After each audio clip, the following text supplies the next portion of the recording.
ओम श्री सीताराम चंद्राभ्यां नमः। श्रीमद् वाल्मीकि रामायण अरण्य कांडम षट चत्वारिंशः सर्गः यानी सर्ग 46। इस सर्ग में रावण का साधु वेश में सीता के पास जाकर उनका परिचय पूछना और सीता का आतिथ्य के लिए उसे आमंत्रित करना। तया परुष मुक्तस्तु कुपितो राघवानुजः सविकांक्षण भृशं रामं प्रतस्थे न चिरादिव। सीता के कठोर वचन कहने पर कुपित हुए लक्ष्मण श्री राम से मिलने की विशेष इच्छा रखकर शीघ्र ही वहां से चल दिए। तदा साध्य दशग्रीवः क्षिप्रमंतरमास्थितः अभिचक्राम वैदेहीं परिव्राजक रूप धृक्। लक्ष्मण के चले जाने पर रावण को मौका मिल गया, अतः वह सन्यासी का वेश धारण करके शीघ्र ही विदेह कुमारी सीता के समीप गया। श्लक्ष्ण काषाय संवीतः शिखी छत्री उपानहि वामे चांसे वसज्जाथ शुभे यष्टि कमंडलु। वह शरीर पर साफ सुथरा गेरुए रंग का वस्त्र लपेटे हुए था। उसके मस्तक पर शिखा, हाथ में छाता और पैरों में जूते थे।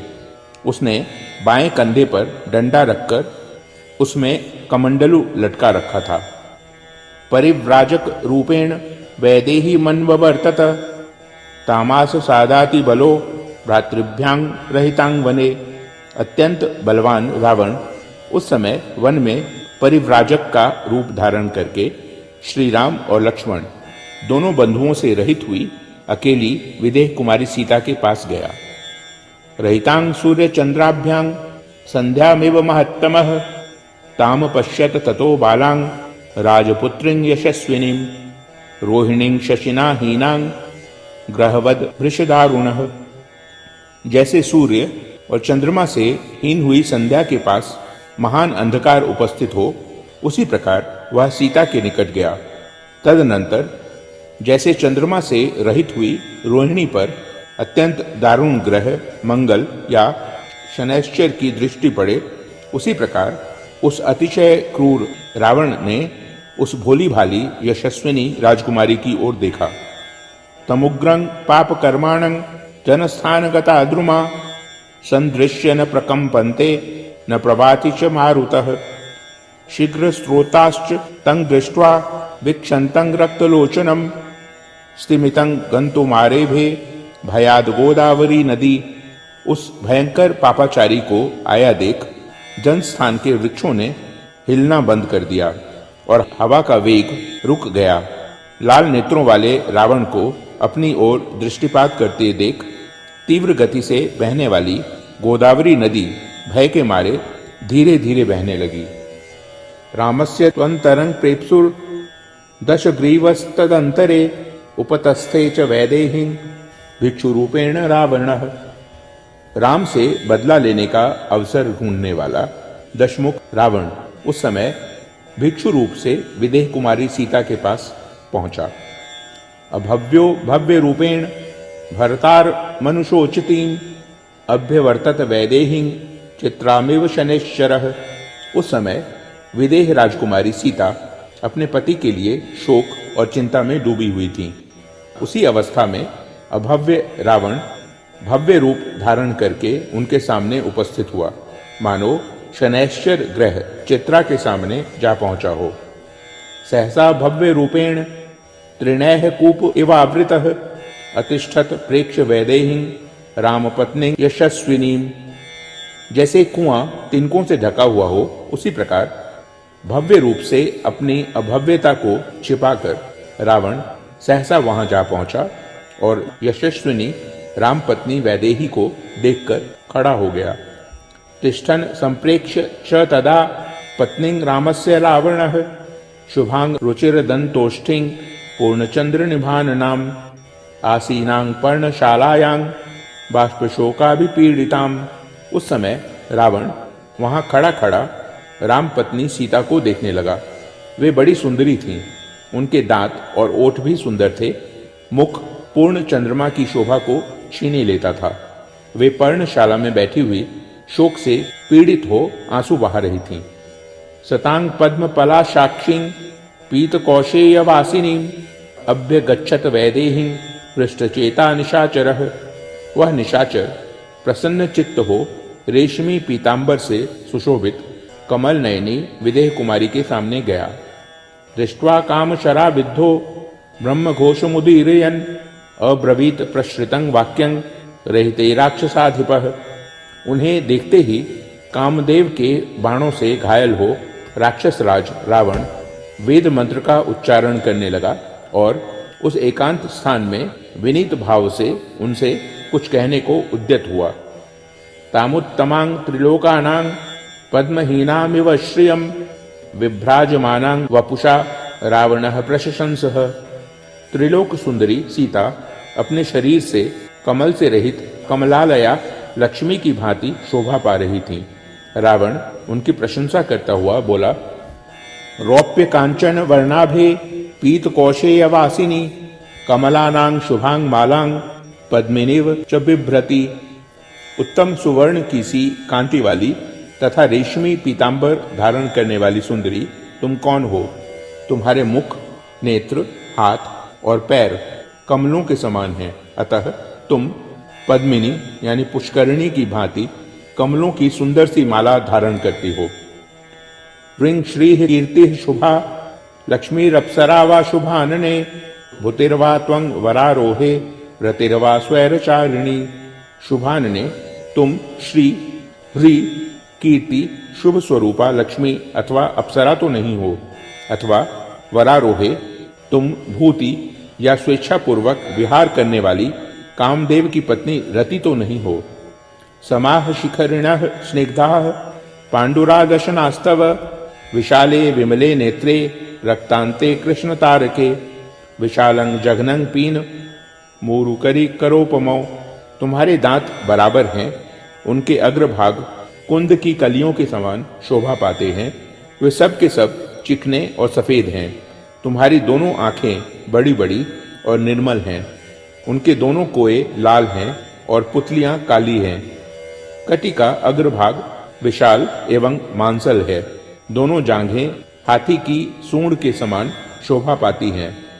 एतावुपचितो वृत्तो संहतो संप्रगल्भितो पीनोन्नत मुखो कांतो स्निग्धताल फलोपमो मणिप्रवेकाभरणो रुचिरोते पयोधरो।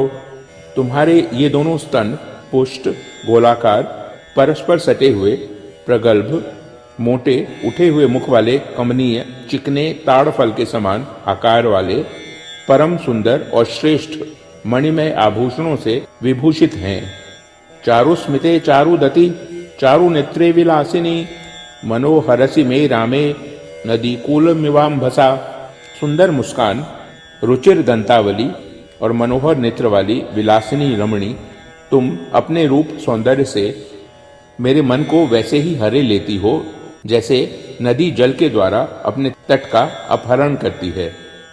करांतमित मध्यासी सुकेशे संहतस्तनी नैव देवी न गंधर्वी न यक्षी न च किन्नरी।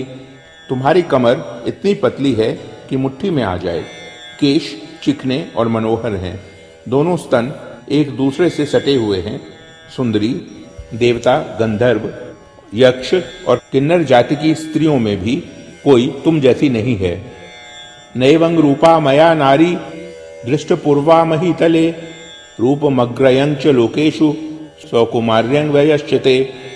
इह वासश्च कांतारे चित्तमुन्माथयन्ति मे सा प्रतिक्राम भद्रं ते न त्वं वस्तुमिहार्हसि। पृथ्वी पर तो ऐसी रूपवती नारी मैंने आज से पहले कभी देखी ही नहीं थी। कहाँ तो तुम्हारा यह तीनों लोकों में सबसे सुंदर रूप, सुकुमारता और नई अवस्था, और कहाँ इस दुर्गम वन में निवास। ये सब बातें ध्यान में आते ही मेरे मन को मथे डालती हैं। तुम्हारा कल्याण हो, यहाँ से चली जाओ, तुम यहाँ रहने के योग्य नहीं हो। राक्षसानां मयं वासो घोराणां कामरूपिणां प्रासादाग्राणि रम्याणि नगरोपवनानि च संपन्नानि सुगंधीनि युक्तान्याचरितुं त्वया। यह तो इच्छानुसार रूप धारण करने वाले भयंकर राक्षसों के रहने की जगह है। तुम्हें तो रमणीय राजमहलों, समृद्धिशाली नगरों और सुगंध युक्त उपवनों में निवास करना और विचरना चाहिए। वरंग माल्यं वरंग गंधं वरंग वस्त्रं च शोभने भरतारं च वरंग मन्ये त्वद्युक्तमसि ते क्षणे। शोभने वही पुरुष श्रेष्ठ है, वही गंध उत्तम है और वही वस्त्र सुंदर है जो तुम्हारे उपयोग में आए। कजरारे नेत्रों वाली सुंदरी, मैं उसी को श्रेष्ठ पति मानता हूँ जिसे तुम्हारा सुखद संयोग प्राप्त हो। का त्वं भवसि रुद्राणां मरुतांग वा शुचि स्मिते वसूनांग वा वरारोहे देवता प्रतिभासी में। पवित्र मुस्कान और सुंदर अंगों वाली देवी, तुम कौन हो? मुझे तो तुम रुद्रों, मरुदगणों अथवा वसुओं से संबंध रखने वाली देवी जान पड़ती हो। नेह गच्छन्ति गंधर्वा न देवा न च किन्नराः राक्षसानामयं वासः कथं तु त्वमिहागता। यहाँ गंधर्व, देवता तथा किन्नर नहीं आते जाते हैं, यह राक्षसों का निवास स्थान है, फिर तुम कैसे यहाँ आ गई? यह शाखा मृगाः सिंहा द्वीपी व्याघ्र मृगावृकाः ऋक्षासरक्षवः कंकाः कथं तेभ्यो न बिभ्यसे।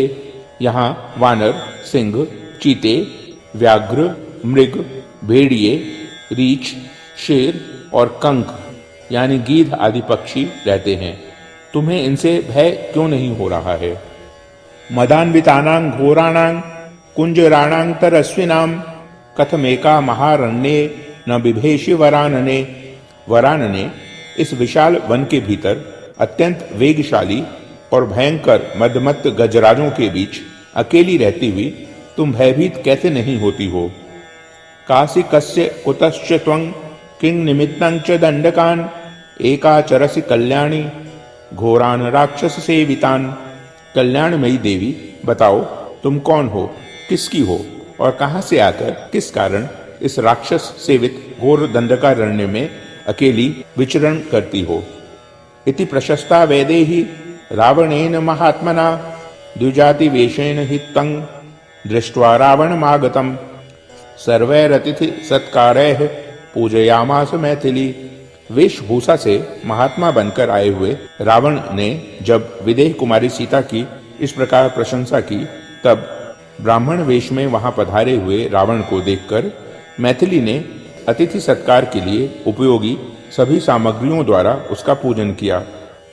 उपानियासनं पूर्वं पाद्येनाभिनिमन्त्र्य च अब्रवीत सिद्धमित्येव तदा तं सौम्य दर्शनम। पहले बैठने के लिए आसन दे, पाद्य यानी पैर धोने के लिए जल निवेदन किया, तदनंतर ऊपर से सौम्य दिखाई देने वाले उस अतिथि को भोजन के लिए निमंत्रण देते हुए कहा, ब्राह्मण भोजन तैयार है, ग्रहण कीजिए। द्विजाति वेशेन समीक्ष्य मैथिली समागतं पात्र कुसुम्भधारिणम् अशक्य मुद द्वेष्टु मुपाय दर्शना त्रयमंत्रयद ब्राह्मणवत तथागतम। वह ब्राह्मण के वेश में आया था, कमंडलू और गेरुआ वस्त्र धारण किए हुए था। ब्राह्मण वेश में आए हुए अतिथि की उपेक्षा असंभव थी। उसकी वेशभूषा में ब्राह्मणत्व का निश्चय कराने वाले चिन्ह दिखाई देते थे। अतः उस रूप में आए हुए उस रावण को देखकर मैथिली ने ब्राह्मण के योग्य सत्कार करने के लिए ही उसे निमंत्रित किया।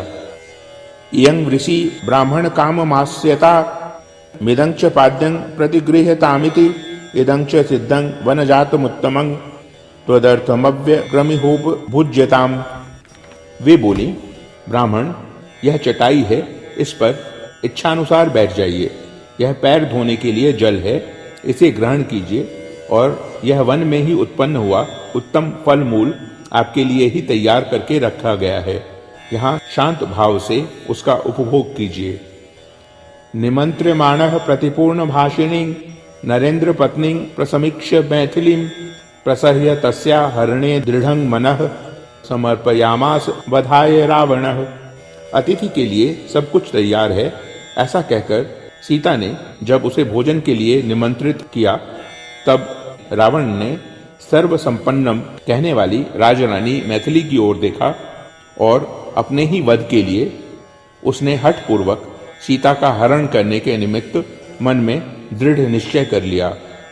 ततः सुवेशं मृगयागतं पतिं प्रतीक्षमाणा सह लक्ष्मणं तदा निरीक्षमाणा हरितं ददर्शत न महद वनं नैव तु राम लक्ष्मणो। तदनंतर सीता शिकार खेलने के लिए गए हुए लक्ष्मण सहित अपने सुंदर वेशधारी पति श्री रामचंद्र जी की प्रतीक्षा करने लगी। उन्होंने चारों ओर दृष्टि दौड़ाई, किंतु उन्हें सब ओर हरा भरा विशाल वन ही दिखाई दिया। श्री राम और लक्ष्मण नहीं दिख पड़े।